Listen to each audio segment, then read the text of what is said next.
Sejam muito bem-vindos a esse meu coração saudável. Eu quero conversar com vocês. Hoje é dia 18 de abril e eu tenho novidade para a gente discutir. Será que a hidroxicloroquina ela cresce no poder de evidência a partir do estudo que saiu e vazou recentemente da Prevent Senior? É sobre isso que eu quero falar com vocês. Pessoal, já teve uma polêmica muito grande. Na semana passada a gente até colocou um debate aqui com vários especialistas perguntando e especulando qual seria o perfil de paciente ser tratado com hidroxicloroquina. Isso tudo porque a gente tem algumas evidências científicas no meio de uma pandemia de Covid, algumas evidências científicas que podem sugerir um benefício da hidroxicloroquina, mas verdade seja dita, os estudos científicos que nós temos até agora com humanos, com pacientes, eles são estudos metodologicamente muito fracos. São estudos que não permitem grandes conclusões. E a gente faz parte da ciência, pessoal, a gente questionar. A gente tem alguns critérios para a gente poder falar se o estudo é bom ou não. E isso, preste atenção, não é torcer contra, tá ok? Veja bem, eu sou corintiano, mas se eu sei que o meu time está fraco, eu posso torcer o quanto quiser. O time vai chegar lá e vai perder. Ou seja, a nossa evidência tem que ser forte para que a gente de fato ganhe dessa luta contra o Covid. Então, faz parte. Quando as pessoas questionam a gente, por exemplo, de comprar qualquer tipo de argumento científico vindo de quem fabrica e vende remédio, a população se beneficia muito da gente ser crítico. E nesse momento a gente precisa manter a mesma crítica e o mesmo rigor científico pelo bem da população. Mas a gente entende também que a gente está no meio de uma epidemia, no meio de uma pandemia, de uma loucura que está acontecendo na sociedade, e isso exige da gente algumas avaliações especiais. Mas o que é importante a gente entender? Que os principais trabalhos que nós tínhamos, um falava sobre diminuição da capacidade de transmitir o vírus, quer dizer, um desfecho muito fraco. O outro falava sobre tempo de sintoma, um dia a menos de febre, quer dizer, você vai tratar um monte de gente, nem todo mundo vai se beneficiar, talvez você aumente a taxa de efeito colateral na sociedade sem necessariamente você reduzir desfechos significativos, quer dizer, não é o tempo de febre que vai mudar a história do vírus na sociedade. Agora, esse estudo, ele tem algumas observações interessantes. É um estudo realizado no convênio Prevent Senior, que é um convênio que tem, até onde eu sei, na grande São Paulo, tem 500 mil vidas, e ele é especializado no público 50+, ou seja, justamente no público que é mais atingido pelo Covid-19. E tem uma outra observação importante, porque eles tiveram grandes problemas nos hospitais deles, em relação a isso, quer dizer, foi o primeiro grande sistema de saúde a sofrer dentro do Brasil, foi o convênio privado Prevent Senior. Antes mesmo do SUS sofrer como está sofrendo, lembrando que hoje é dia 18 de abril, não estamos num colapso geral, mas antes do SUS sofrer, esse convênio já sofreu. E eu quero comentar algumas coisinhas para vocês, explicando o que eles viram. É um estudo que eles pegaram, na verdade, os atendimentos e perguntaram para os pacientes com síndrome gripal, então não é confirmação de Covid, é com síndrome gripal, qual era o desejo dele, se ele queria ou não fazer o tratamento com hidroxicloroquina mais azitromicina. Ele inclusive cita como foi a terapêutica de azitromicina com hidroxicloroquina, que foi 800 miligramas de hidroxicloroquina no primeiro dia e depois disso 400 miligramas por dia. E aí o desfecho do estudo era, será que isso diminui a internação? Esse desfecho me agrada muito, porque mesmo que a hidroxicloroquina com a azitromicina não diminua a mortalidade, se ela diminui a internação, já ajuda. Então, veja bem, eles trataram síndrome gripal, então não foi Covid, não precisava de confirmação de Covid, ele saiu tratando gripe, resfriado na população, oferecia, e aí quem não topava tomar, entrava no grupo controle. Então foi um estudo que tinha um grupo controle. E aí eles avaliou a taxa de hospitalização no 7º dia de sintoma, e deu uma diferença grande de taxa de hospitalização. O grupo que recebeu o tratamento hospitalizou 1,9%, enquanto o grupo controle hospitalizou 5,4%, com uma diferença na estatística, quando a gente faz os cálculos matemáticos, que a gente chama de P, menor que 0,0001, quer dizer, de fato, o grupo que recebeu a azitromicina com hidroxicloroquina recebeu teve benefício em internar menos. Ou seja, o grupo controle hospitalizou 2,8 vezes mais. Mas é um estudo que tem algumas limitações. E isso daí fragiliza a força da gente sair prescrevendo hidroxicloroquina para todo mundo. Eu vou falar para vocês a primeira limitação que eu vi.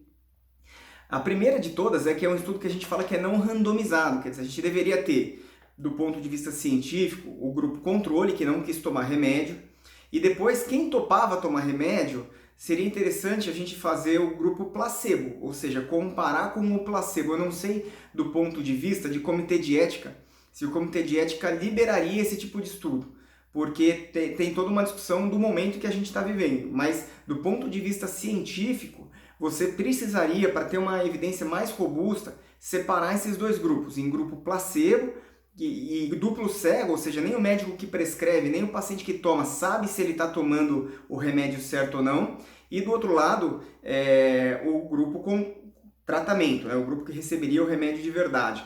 Isso daí poderia até ser possível do ponto de vista ético, pensando agora, tendo em vista que você está tratando gripe ambulatorialmente, você não está tratando Covid, o paciente não está entubado, ele não está grave. É um paciente que, por exemplo, foi atendido em teleatendimento, foram atendidos no período de 26 de março até o período 4 de abril, se eu não me engano, deixei anotado aqui, não lembro onde que eu anotei. Mas enfim, a média de sintomas dessa população foi de 5,2 dias e a idade média foi 62 anos, quer dizer, uma quantidade de idade média boa, né? Mas com pouco fator de risco. 13% só eram diabéticos, 26% eram hipertensos e 2% eram tabagistas.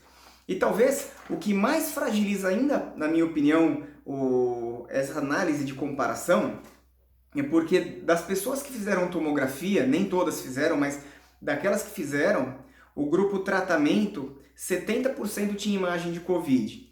E no grupo controle, só 40% tinha imagem de Covid. Então isso daqui é uma diferença muito grande. 59% das pessoas com um tratamento no grupo controle, que não recebeu nada, eram pessoas com tomografia normal. Quer dizer, será que o paciente não topou tomar o remédio porque ele achou que o sintoma dele estava mais leve? Então, tinha menos Covid no grupo tratamento? Era um estudo que você oferece a hidroxicloroquina com azitromicina para o paciente que está com qualquer gripe no pronto-socorro ou no teleatendimento. Então, será que esse paciente que não quis tomar é porque ele percebeu que o sintoma dele não estava tão grave? Ou seja, é algo para a gente analisar. Então, assim, a minha análise hoje, no dia 18 de abril, muita coisa andou, já trocamos o ministro da Saúde, o assunto está andando, agora entrou no papo a ivermectina, entrou no papo a Anitta, Anitta não a cantora, Anitta é o remédio, entrou e agora tem o Remdesivir, então tem outros remédios aí chegando para tentar tratar o Covid. E a hidroxicloroquina meio que ficou no ar, a gente não conseguiu. Tem estudos para sair ainda mais. O principal estudo que eu espero é um estudo multicêntrico sendo conduzido no Brasil pelo grupo do Dr. Álvaro Avezum, que é um cara cardiologista muito bom, muito bom. Então, assim, que provavelmente, pela confiança que eu tenho no Dr. Álvaro, ele deve ter feito metodologicamente, desenhado um estudo para responder essa pergunta. Então, faz diferença para a gente. É bom a gente ter um estudo desse? É bom. Ponto para cloroquina? Ponto para cloroquina. Ela ganhou o jogo, ou seja, ela definitivamente é um tratamento de escolha para paciente com síndrome gripal? Não. Você vai decidir isso com o seu médico, entendendo que quando eu começo a tratar paciente de muito baixo risco, o número necessário para tratar, ou seja, a quantidade de pessoas que eu preciso dar remédio para salvar uma vida começa a aumentar muito. E o problema dele passa a ser que eu começo a aumentar a incidência de efeitos colaterais na sociedade, e o efeito colateral que a gente tem medo é parada cardíaca. Então isso já dá um certo medo na gente, porque parada cardíaca é uma arritmia grave, não é arritmia, sabe? Batedeira no peito, não. É alargamento do intervalo QT da torsade de Pointes. Então assim, é uma situação complexa. É uma arritmia grave, que aumenta o risco de morte súbita. Então, você prescrever isso para o paciente na UTI é uma coisa, o paciente em casa é outra. Os colegas, como a gente teve aqui o Dr. Luciano Azevedo na semana passada conversando com a gente, que estão acostumados a dar cloroquina, por exemplo, para tratar malária no alto do Amazonas, eles já têm uma certa vivência. É normal eles se sentirem mais soltos para prescrever esse remédio, porque eles estão acostumados com essa privação de informação. Mas a gente que está aqui no estado de São Paulo é difícil para a gente tomar essa decisão, porque o preço da sua vida é caríssimo. A gente tem que ter muita certeza do que a gente faz com cada paciente que a gente atende. Então, a mensagem que eu quero passar para vocês aqui, e que é basicamente o resumo de todo aquele vídeo. A gente fez um vídeo de 50 minutos depois no canal. Para mim, o que ficou se o paciente tem fator de risco, hoje 18 de abril, tá bom? Se o paciente tem fator de risco, tem febre e tem falta de ar, e aí tem várias formas de a gente analisar essa falta de ar, faz sentido para mim, Bruno, hoje, conversar com o paciente e oferecer para ele hidroxicloroquina. O paciente tem só febre, não prescrevo, mesmo que tenha falta de ar, mesmo que tenha fator de risco. Se o paciente tem falta de ar e febre, aí a gente vai ter que ver caso a caso. Mas isso eu estou falando hoje, dia 18 de abril. Quer dizer, pode ser que semana que vem saia um outro estudo e que a gente tenha aí mais informações. Então eu espero que isso tenha sido útil para você. Eu tento trazer informações objetivas, tento trazer debates mais ampliados. Essa semana eu vou ver se eu trago mais 1 ou 2 debates, um sobre quarentena, outro eu quero falar um pouco sobre a saúde mental da mulher nesse período de quarentena, porque tem muita mulher sofrendo aí, fechada. A gente tem que trazer na pauta aqui do nosso ambiente público a discussão quarentena, a gente tem que trazer na pauta do nosso ambiente público também hidroxicloroquina, ivermectina e o Anita. Conforme os estudos forem saindo, pode ter certeza que a gente vai acompanhando. Acompanhe as minhas lives diárias no Instagram. Provavelmente agora a gente vai diminuir um pouco o tempo. Então não vai ser mais diária, a gente vai se passar um pouco, vai ser 2 ou 3 vezes por semana. Mas sempre, pelo menos uma vez por semana, a gente tenta fazer uma live de atualização do Covid. Então acompanha, fica de olho lá no Instagram, segue a gente, a descrição está aqui embaixo.